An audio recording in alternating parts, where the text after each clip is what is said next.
Yes, salut à toi. Je sors directement du médecin à l'instant pour ceux qui sont au courant de mon état de santé. Et bonne nouvelle, je remonte en selle dès le 1er octobre. Je suis tellement content. Un gros merci à tous ceux et toutes celles qui ont prié, qui prient encore pour moi. Merci beaucoup, beaucoup. 14e chapitre aujourd'hui.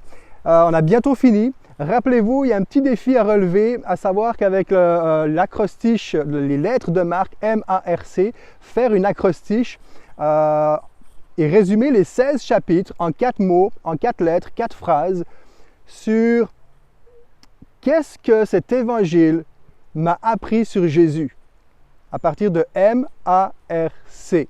Alors, vous pouvez commencer à m'envoyer vos suggestions, ce qui vous a parlé à vous personnellement. Ça va me faire plaisir, c'est pas obligatoire, c'est juste le fun.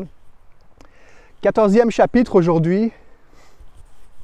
Logiquement, on aurait dû trouver Jésus non pas dans la maison de Simon le lépreux, l'impur, mais dans le temple, dans ce lieu de sainteté, supposé être un lieu de sainteté, de pureté, de haute spiritualité. C'est là qu'il aurait dû vivre ces derniers instants.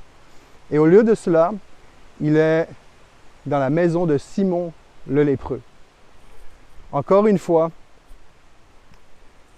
la bonne nouvelle de Jésus fait en sorte qu'une simple maison, aussi imparfaite, simple, impure soit-elle, peut devenir un lieu d'une adoration extrême pour Jésus.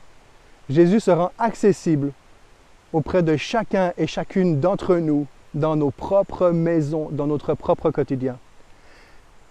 Chapitre 14, je l'intitulerai « Si ça avait été moi ».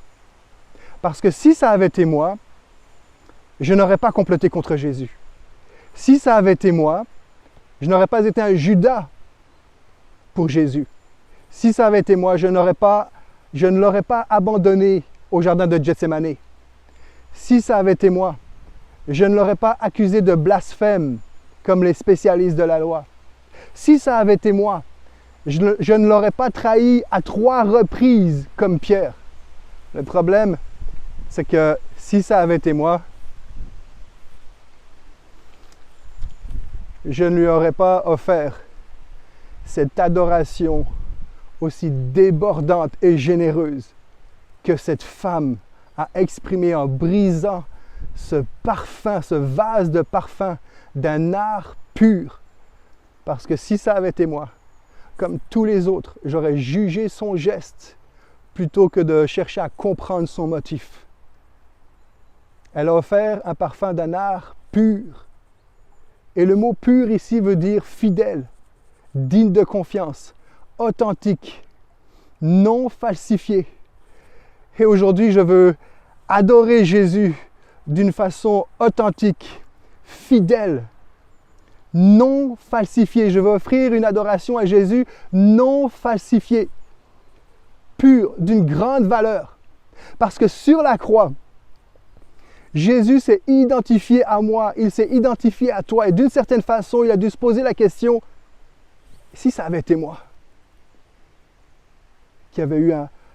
qui aurait eu besoin d'un tel salut. Sur cette croix, il a dû se poser la question, si ça avait été moi. Alors aujourd'hui, je veux adorer ce Jésus parce que sur cette croix, ça aurait dû être moi. Je te laisse et... Wow! Approchons-nous de Jésus et adorons-le avec authenticité, sans filtre. Je te souhaite une bonne journée. Allez, ciao, ciao tout le monde. On se retrouve demain.